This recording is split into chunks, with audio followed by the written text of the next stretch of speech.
I want to talk about what we learn from conservatives.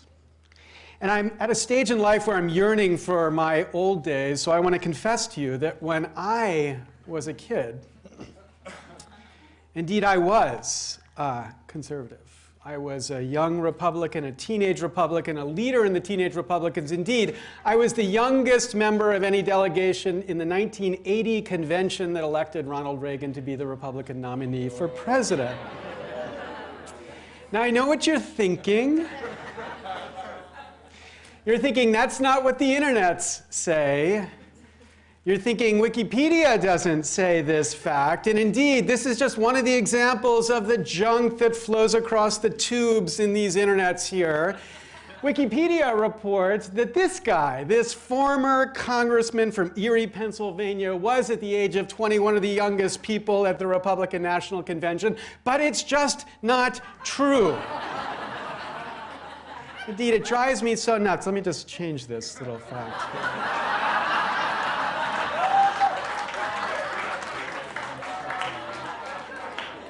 All right. Okay, so perfect. Perfect. Yeah. Yeah. Got it. All right. Speaker Lawrence Lessig. Right. Okay. Right. Finally, truth will be brought here. Okay, see. Right? It's done. It's almost done. Here we go. Youngest Republican. Okay, we're finished. That's it. Please save this. Great. Here we go. And Wikipedia is fixed, finally. Okay, but no, this is really besides the point. But the thing I want you to think about when we think about conservatives, not so much this issue of the 1980 convention, the thing to think about is this. They go to church. Now, you know, I mean, a lot of people go to church. I'm not talking about that only conservatives go to church, and I'm not talking about the God thing. I don't want to get into that. You know, that's not my point. They go to church, by which I mean they do lots of things for free for each other. They hold potluck dinners. Indeed, they sell books about potluck dinners. They serve food to poor people. They share, they give away for free. And it's the very same people leading Wall Street firms who on Sunday show up and share. And not only food, right? These very same people are strong believers in lots of contexts in the limits on the markets. They are in many important places against markets. Indeed, they, like all of us, celebrate this kind of relationship, but they're very keen that we don't let money drop into that relationship, else it turns into something like this. They want to regulate us, those conservatives, to stop us from allowing the market to spread in those places because they understand there are places for the market and places where the market should not exist, where we should be free to enjoy the fellowship of others. They recognize both of these things have to live together. And, second great thing about conservatives, they get ecology. Right? It was the first great Republican president of the 20th century who taught us about environmental thinking, Teddy Roosevelt. They first taught us about ecologies in the context of natural resources, and then they began to teach us in the context of innovation, economics. They understand, in that context, free. They understand free as an important, essential part of the cultural ecology as well. That's the thing I want you to think about them. Now, I know you don't believe me, really, here. So here's exhibit number one. I want to share with you my latest hero, Julian Sanchez, a libertarian who works at the, for many people, evil Cato Institute. Okay, so Julian made this video. He's a terrible producer of videos, but it's great content. I'm going to give you a little bit of it. So here he is, beginning. So I wanted to make an observation about the way remix culture seems to be evolving. So what he does is he begins to tell us about these three videos. This is this fantastic Brat Pack remix said to this maniac, which of course spread virally, hugely successful. So sentimental. And then some people from Brooklyn saw it. They decided they wanted to do the same.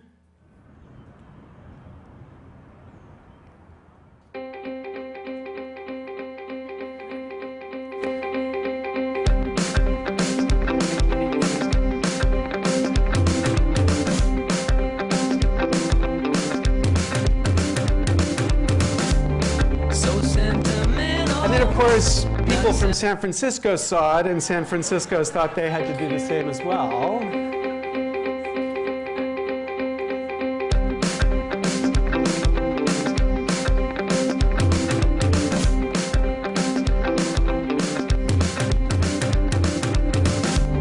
So sentimental, not sentimental, no romantic, not discussing it. And so they're beautiful, but this libertarian has some important lessons he wants us to learn from this. Here's lesson number 1.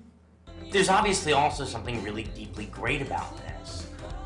They're acting in the sense that they're emulating the original mashup, and the guy who shot it obviously has a strong eye and some experience with video editing, but this is also basically just a group of friends having an authentic social moment and screwing around together. It should feel familiar and kind of resonate for anyone who's at a sing-along or a dance party with a group of good friends. Or, So that's importantly different from the earlier videos we looked at, because here, Remix isn't just about an individual doing something alone in his basement. It becomes an act of social creativity. And it's not just that it yields a different kind of product at the end, it's that potentially it changes the way we relate to each other. All of our normal social interactions become a kind of invitation to this sort of collective expression. It's our real social lives themselves that are transmuted into art. and so then what this libertarian draws from these 2 points. One remix is about individuals using our shared culture as a kind of language to communicate something to an audience. Stage 2, social remix, is really about using it to mediate people's relationships with each other. First, within each video, the Brat Pack characters are used as a kind of template for performing the social reality of each group. But there's also a dialogue between the videos, where once the basic structure is established, it becomes a kind of platform for articulating the similarities and differences between the group's social and physical worlds. And then here's for me the critical key to what Julian has to say. A copyright policy isn't just about how to incentivize the production of a certain kind of artistic commodity. It's about what level of control we're going to permit to be exercised over our social realities that are now inevitably permeated by pop culture. I think it's important that we keep these 2 different kinds of public goods in mind. If we're only focused on how to maximize the supply of one, I think we risk suppressing this different and richer and, in some ways, maybe even more important one. Right? Bingo. Point. Freedom needs this opportunity to both have the commercial success of the great commercial works and the opportunity to build this different kind of culture. And for that to happen, you need ideas like fair use to be central and protected, to enable this kind of innovation, as this libertarian tells us, between these 2 creative cultures, a commercial and a sharing culture. The point is, they, he, here, gets that culture. Now, my concern is we Dems, too often not so much. Right? Think, for example, about this great company. In the good old days, when this Republican ran that company, their greatest work was work that built on the past, right? All of the great Disney works were works that took works that were in the public domain and remixed them, or waited till they entered the public domain to remix them, to celebrate this add-on remix creativity. Indeed, Mickey Mouse himself, of course, as Steamboat Willie, is a remix of the then very dominant, very popular Steamboat Bill by Buster Keaton. This man was a remixer extraordinaire. He is the celebration and ideal of exactly this kind of creativity. But then, the company passes through this dark stage to this Democrat, wildly different. This is the mastermind behind the eventual passage of what we call the Sonny Bono Copyright Term Extension Act, extending the term of existing copyrights by 20 years so that no one could do to Disney what Disney did to the Brothers Grimm. Now, when we tried to challenge this, going to the Supreme Court, getting the Supreme Court, the bunch of conservatives there, if we could get them to wake up to this, to strike it down, we had the assistance of Nobel Prize winners, including this right-wing Nobel Prize winner, Milton Friedman, who said he would join our brief only if the word no-brainer was in the brief somewhere. But apparently, no brains existed in this place when Democrats passed and signed this bill into law. Now, tiny little quibble of a footnote. Sonny Bono, you might say, was a Republican, but I don't buy it. This guy is no Republican. Okay. Our second example, think about this cultural hero icon on the left, creator of this character. Look at the site that he built, Star Wars Mashup, inviting people to come and use their creative energy to produce a new generation of attention towards this extraordinarily important cultural icon. Read the license. The license for these remixers assigns all of the rights to the remix back to Lucas. The mashup is owned by Lucas. Indeed, anything you add to the mashup, music you might add, Lucas has a worldwide perpetual right to exploit that for free. There is no creator here to be recognized. The creator doesn't have any rights. The creator is a sharecropper in this story. And we should remember who employed the sharecroppers. The Democrats, right? So the point is, the Republicans here recognize that there's a certain need of ownership, a respect for ownership, the respect we should give to the creator, the remixer, the owner, the property owner, the copyright owner of this extraordinarily powerful stuff, and not a generation of sharecroppers. Now, I think there are lessons we should learn here. Lessons about openness. Our lives are sharing activities, at least in part, even for the head of Goldman Sachs, at least in part. And for that sharing activity to happen, we have to have well-protected spaces of fair use. That's number one. Number two, this ecology of sharing needs freedom within which to create. Freedom, which means without permission from anyone, the ability to create. And number three, we need to respect the creator of these remixes through rights that are directly tied to them. Now, this explains the right-wing nonprofit Creative Commons.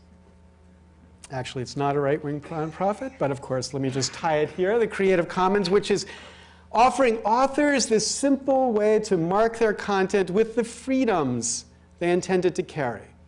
So that we go from an all rights reserved world to a some rights reserved world so that people can know the freedoms they have attached to the content building and creating on the basis of this creative copyrighted work. These tools that we built enable this sharing in part through licenses that make it clear, and a freedom to create without requiring permission, first because the permission has already been granted, and a respect for the creator because it builds upon a copyright the creator has licensed freely. And it explains the vast right-wing conspiracy that's obviously developed around these licenses, as now more than 350 million digital objects are out there licensed freely in this way.